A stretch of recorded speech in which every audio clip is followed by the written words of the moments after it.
He put everything into a single account because it felt secure, because it was comfortable, because nobody had ever suggested there was any reason to do otherwise. About a year ago, Gerald received a notice not directly from federal tax authorities, but from his bank, informing him that they had submitted a federal report on his account activity, a report that had triggered a review of his account by federal financial oversight agencies, not because he had done a single thing wrong, not because even $1 of his money came from an illegitimate source, but because the manner in which his money was sitting in that account, combined with the way he had been moving it around, completely routine transactions from his point of view, had set off automatic federal reporting mechanisms that Gerald had never once heard about in his life. Gerald reached out to me. He was not furious. He was something far more unsettling than furious. He was genuinely scared. He told me, "I put in 33 years of work for this money. I followed every rule. How in the world does following every rule end up getting me flagged by the federal government?"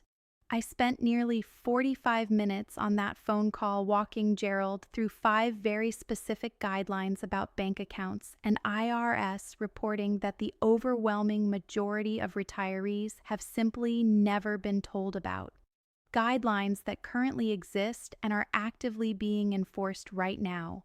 Guidelines that determine precisely when your bank is legally required under federal law to submit reports on your account activity without your awareness, without your permission, and without any requirement to notify you before they do it.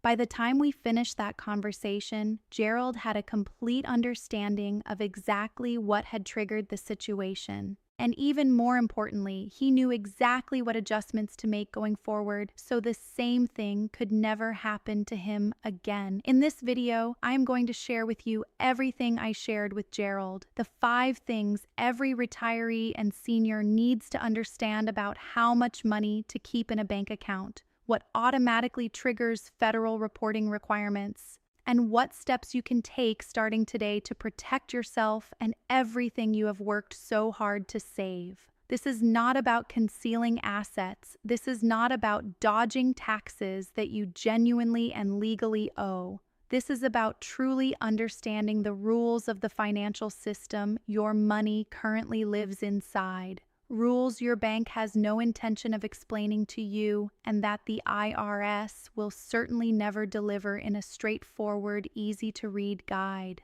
Stay right here with me. Before I walk you through the 5 guidelines, I need to be absolutely transparent about something important because this particular subject attracts an enormous amount of misleading information online, and I want to be certain that everything I share with you is firmly grounded in actual law and documented fact. The guidelines I am about to explain are not speculation. They are not based on rumors or fringe theories. They are established federal statutes and official IRS regulations that have been in active enforcement for decades. Some fragments of these rules you may have encountered before: the $10,000 rule, laws against structuring, FDIC coverage limits. But fragments are genuinely hazardous when it is the complete picture that actually keeps you protected. Here is the broader problem that affects retirees and seniors in a very particular way. Most seniors accumulated their savings during an era when the rules surrounding banking were considerably more straightforward,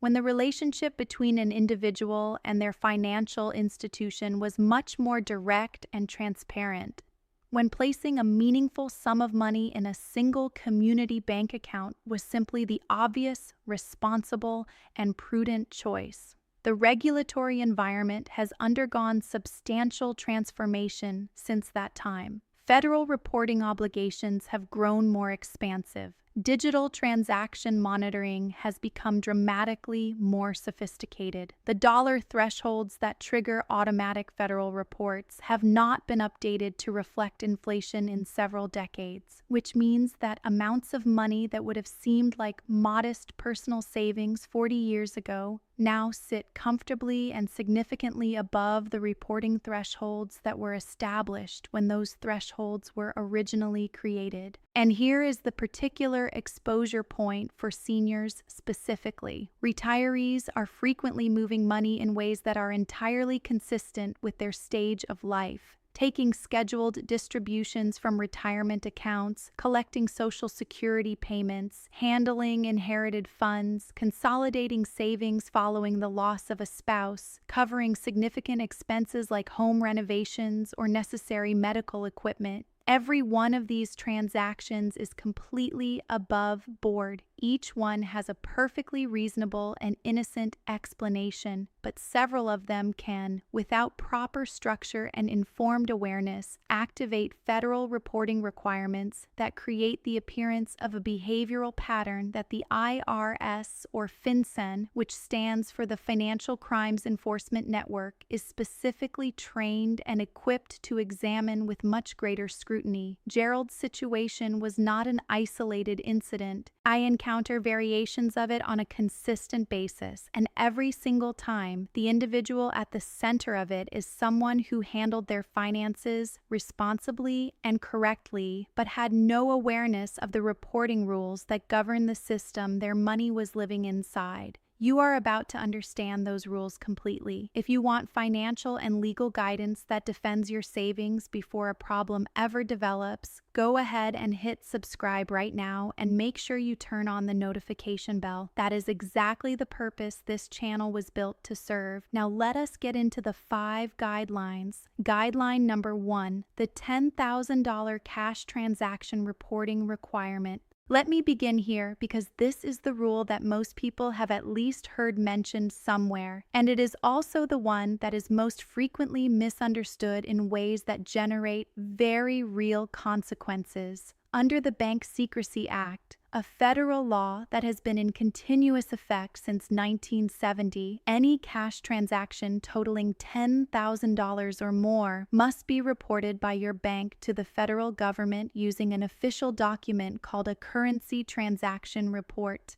Commonly referred to as a CTR, this reporting is completely automatic. It is legally mandated. Your bank exercises no discretion about whether to submit it, and you do not need to have done anything inappropriate whatsoever for that report to be generated and filed. Here is the first critical detail that most people completely miss about this rule. The $10,000 reporting threshold specifically applies to cash, meaning physical currency, not to personal checks, wire transfers, or any form of electronic payment. If you deposit a $10,000 check, the bank does not generate a CTR. If you deposit $10,000 in physical cash, they absolutely do. That distinction is enormously important. Here is the second critical detail that most people miss, and this is precisely the element that affected Gerald directly. A CTR by itself is not a red flag or a cause for concern. Financial institutions file enormous quantities of them annually, and the overwhelming majority lead to no follow-up action of any description.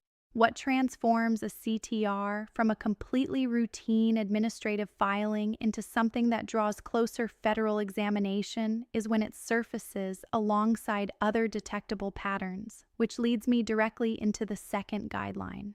A quick and essential note on what you should do if you ever find yourself needing to deposit or withdraw more than $10,000 in cash. Do it. Do not attempt to sidestep it or rearrange the transaction to land below the threshold.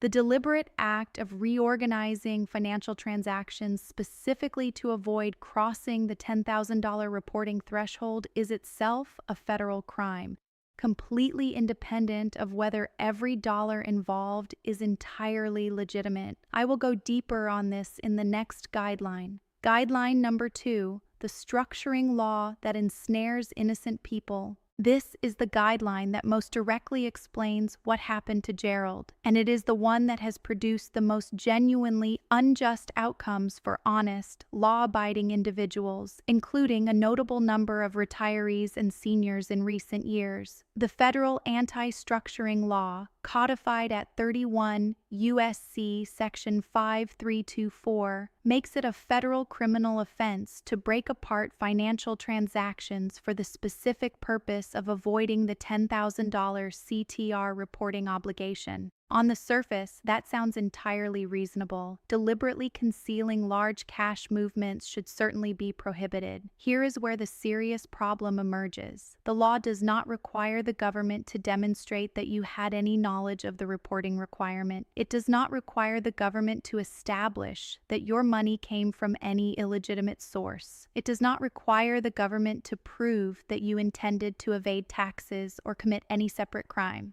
Under the structuring statute as it has been actively applied, and the Supreme Court has engaged with related questions in ways that continue to be debated and contested, the government can pursue a structuring case based entirely on the observable pattern of transactions, regardless of the completely innocent reasoning that explains them. The IRS and FinCEN operate sophisticated pattern recognition systems that are specifically calibrated to identify what regulators call sub-threshold structuring, meaning a series of deposits or withdrawals that each fall just beneath the $10,000 mark and appear in a pattern that suggests the amounts are being deliberately managed to stay below the reporting trigger. Seniors are especially exposed to this dynamic because of thoroughly innocent behaviors. A retiree who receives a substantial insurance settlement and deposits it across multiple visits because writing one very large check makes them personally uncomfortable.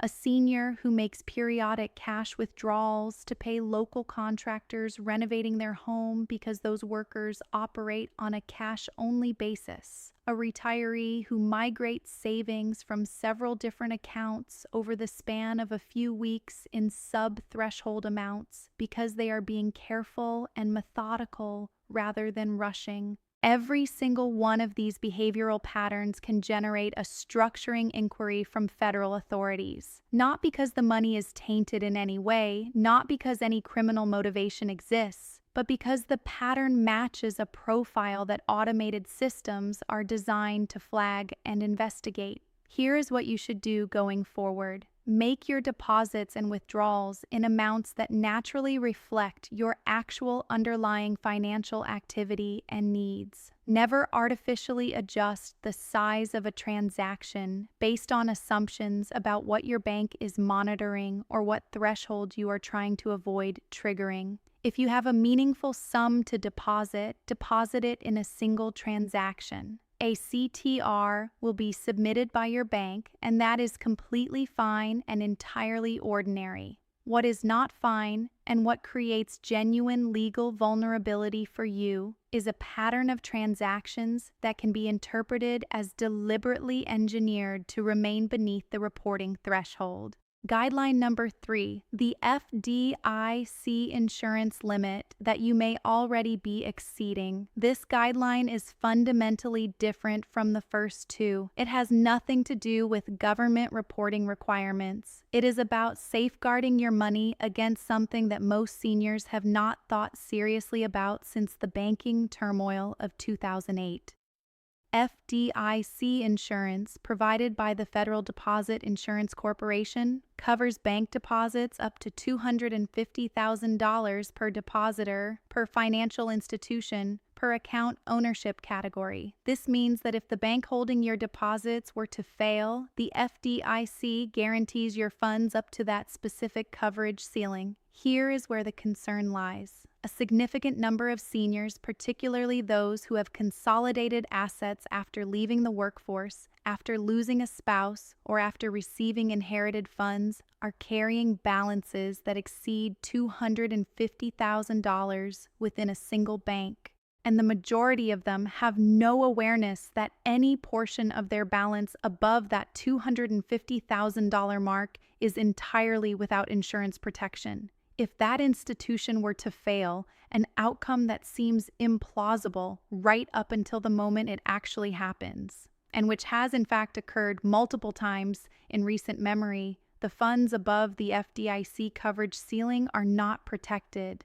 Those dollars enter the general pool of the failing institution's assets. You become classified as an unsecured creditor, and the recovery of those uninsured funds is in no way guaranteed.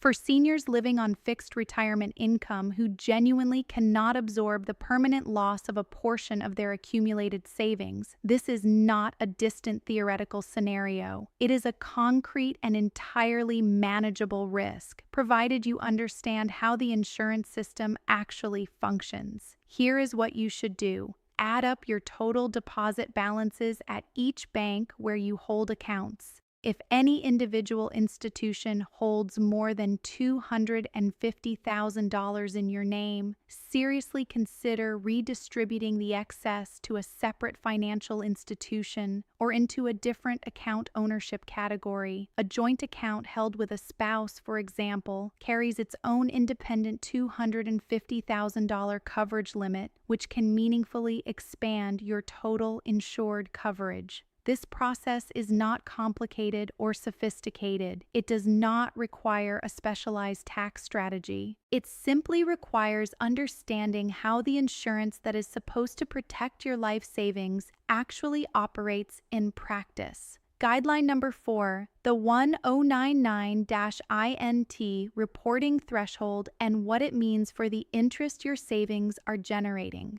This fourth guideline is the quietest one on this entire list. It produces no enforcement actions against anyone. It creates no legal exposure for people with completely clean financial records. But it costs seniors real money every single year in the form of tax obligations they could have anticipated and planned around if they had simply known the rule existed. Every bank is required by the IRS to issue a Form 1099-INT to any account holder who earns $10 or more in interest over the course of a calendar year. That form is transmitted to both you personally and directly to the IRS simultaneously. The interest income documented on it is fully taxable as ordinary income, taxed at your applicable marginal rate, and added on top of your Social Security payments, your pension distributions, and every other income source you receive throughout the year. For retirees who are managing their overall tax burden with care, and particularly for seniors where additional reported income can trigger higher Medicare premium assessments through the income-related monthly adjustment amount mechanism, commonly referred to as IRMAA, or can push a greater percentage of Social Security benefits into taxable territory, interest income generated by savings accounts is not an inconsequential background detail. It is an active variable that demands deliberate attention and management.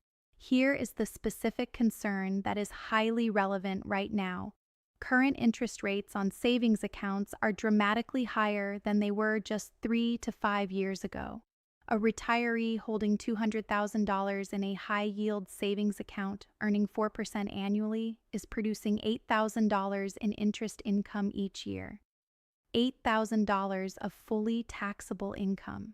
$8,000 that may push total annual income above a threshold that activates Medicare premium surcharges. $8,000 that a significant number of people never accounted for when they planned their income picture for the tax year. Here is what you should do. Determine precisely how much interest income your savings accounts are currently generating. Calculate whether that interest is affecting your tax bracket position or your Medicare premium assessment, and consult with a qualified CPA or a credentialed financial advisor about whether tax-advantaged alternatives for some portion of your savings make practical sense given your individual circumstances. The 1099-INT will be issued and reported to the IRS, whether or not you are prepared for it. Choosing to be prepared is entirely within your control. Guideline number 5, the suspicious activity report that you will never know was filed. This final guideline completes the full picture. and it is the one that most directly explains how a bank can submit a federal report about your account activity without ever informing you that it has happened. In addition to the mandatory CTR requirement for cash transactions exceeding $10,000, banks possess both the authority and, in many circumstances, the legal obligation to file what is formally called a Suspicious Activity Report, or SAR, with FinCEN whenever they identify account activity that their internal compliance team believes may suggest potential money laundering, deliberate structuring, fraudulent behavior, or other categories of financial misconduct. Here is what makes the SAR fundamentally and profoundly different from the CTR. A CTR is triggered automatically by the dollar amount of a transaction. The threshold is publicly known. The bank may acknowledge it exists. It is a disclosed and transparent mechanism. ASAR is generated based on the bank's own internal judgment about the nature and character of the observed activity. There is no specific dollar amount that automatically triggers it. There is no predetermined transaction type that sets it off mechanically. It is initiated based on a review conducted by the bank's internal compliance personnel. And here is the element that most people never discover. Federal law expressly prohibits the bank from informing you that a SAR has been filed in connection with your account. They are not permitted to tell you. They are legally barred from disclosing that fact to you. The report goes directly to FinCEN. FinCEN then shares it with relevant law enforcement agencies, and you remain entirely unaware that any of this has taken place. What categories of activity can generate a SAR filing? Transaction patterns that are inconsistent with what the bank knows about a customer's typical financial behavior, sudden and unexplained large increases in account balances that arrive without obvious context, frequent or recurring cash transactions, transactions that appear to lack any clear or logical financial purpose, significant account activity that appears inconsistent with the customer's documented occupation, stated income, or known financial profile. For retirees who may suddenly be receiving proceeds from an inheritance, collecting the payout from a life insurance policy, receiving proceeds from the sale of a property, or consolidating multiple accounts following a major personal life transition, these patterns can emerge naturally in their accounts through completely above-board activity. Here is what you should do. Be genuinely ready to clearly explain any significant shifts in your financial activity if a bank compliance representative ever reaches out to contact you about it. Maintain organized documentation of major financial transactions and life events, the sale of real property, receipt of inherited funds, insurance settlement payments, so that if any questions ever arise, you have a clear and accessible paper trail that establishes and confirms the legitimate source of those funds without ambiguity. And if you ever receive a phone call or written correspondence from your bank asking you to explain or account for specific account activity, reach out to a qualified financial attorney before you provide any response. You have done absolutely nothing wrong, but possessing the documentation to demonstrate that fact clearly, completely, and immediately is precisely what protects you from an investigation becoming anything more serious than a brief inquiry. Let me bring all 5 guidelines together one final time in a clear and concise summary. The $10,000 cash reporting rule. Deposits and withdrawals of $10,000 or more in physical cash automatically trigger required federal reporting by your bank.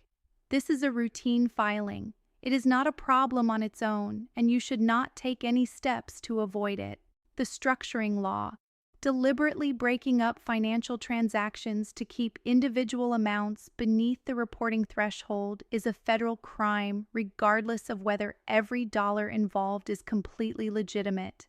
Make transactions in natural amounts that accurately reflect your real financial activity and needs. The FDIC insurance limit.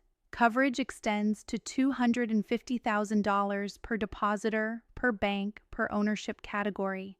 If your balances exceed that ceiling at any single institution, The excess is entirely uninsured.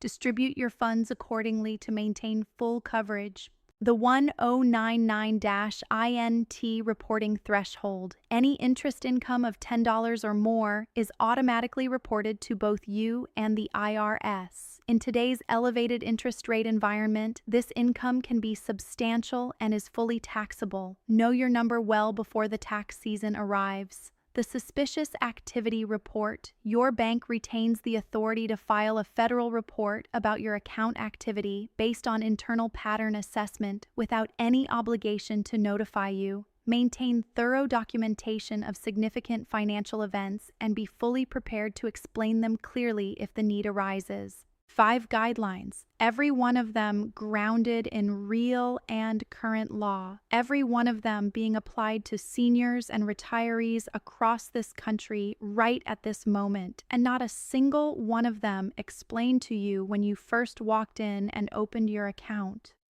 Gerald reorganized his entire savings structure within 30 days of our conversation.